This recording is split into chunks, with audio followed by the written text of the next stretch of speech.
जिसके बाद ये निर्णय लिया गया। दानिश हमारे साथ, हमारे संवाददाता इसी खबर पर और ज्यादा जानकारी के साथ जुड़ गए हैं। दानिश, कल एक महत्वपूर्ण बैठक हुई थी रक्षा मंत्री राजनाथ सिंह और यहां पर कृषि मंत्री के साथ किसानों की बैठक हुई थी, जिसके बाद ये फैसला लिया गया था कि इस चिल्ला बॉर्डर को खोल दिया जाएगा, बैरिकेड्स हटा दिए जाएंगे। अभी कैसी तस्वीरें देखने को मिल रही हैं?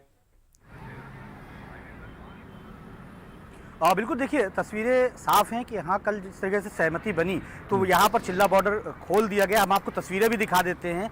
ये जो बॉर्डर है ये बंद था, लेकिन आज आप देख सकते हैं गाड़ियाँ जा रही हैं। लेकिन अब टकराव की स्थिति भी अब प्रदेश अध्यक्ष और राष्ट्रीय अध्यक्ष में आ गई। राष्ट्रीय अध्यक्ष ने सहमति बनाई थी, रास्ता खोल दिया, लेकिन धरना अभी भी जारी है। और पूरी तरीके से जारी है। ये जो आप ये एरिया देख रहे हैं, यहाँ पर जो है रामायण पाठ होता था, तो इसी के अंदर बाकायदा जो प्रदेश अध्यक्ष हैं वो भूख हड़ताल पर बैठ गए। उनका कहना है कि जब तक कृषि बिल माफ नहीं किया जाएगा, हटाया नहीं जाएगा, तब तक वो भूख हड़ताल पर बैठे रहेंगे। तो ये टकराव की स्थिति यहाँ पर बनी है प्रदेश अध्यक्ष और राष्ट्रीय अध्यक्ष के बीच में। तो ये अभी भी चिल्ला बॉर्डर पे ही यहाँ पर बैठे हुए हैं, रूट खुला हुआ है, लेकिन अब धरने पर बैठे हैं, भूख हड़ताल पर बैठे हैं। इनका कहना है कि जब तक ये बिल वापस नहीं लिया जाएगा, इसी तरीके से धरने पर बैठे रहेंगे। जानना चाहेंगे क्या उपाध्यक्ष और अध्यक्ष के बीच टकराव बढ़ रहा है? दोनों के बीच बातचीत में सहमति नजर नहीं आ रही है?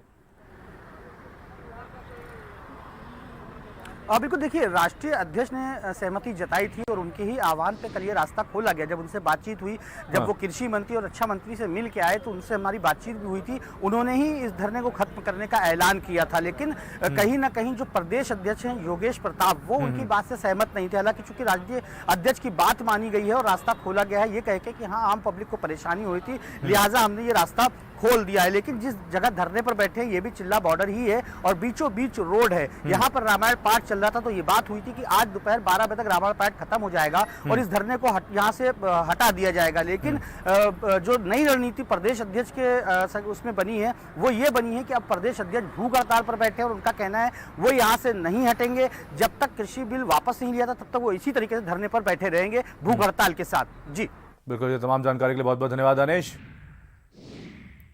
खुल गया, लेकिन अब यहाँ पर कहीं ना कहीं अब और भी चीजें देखने को मिल रही है। यहाँ जो प्रदेश अध्यक्ष योगेश प्रताप भूख हड़ताल पर बैठ गए।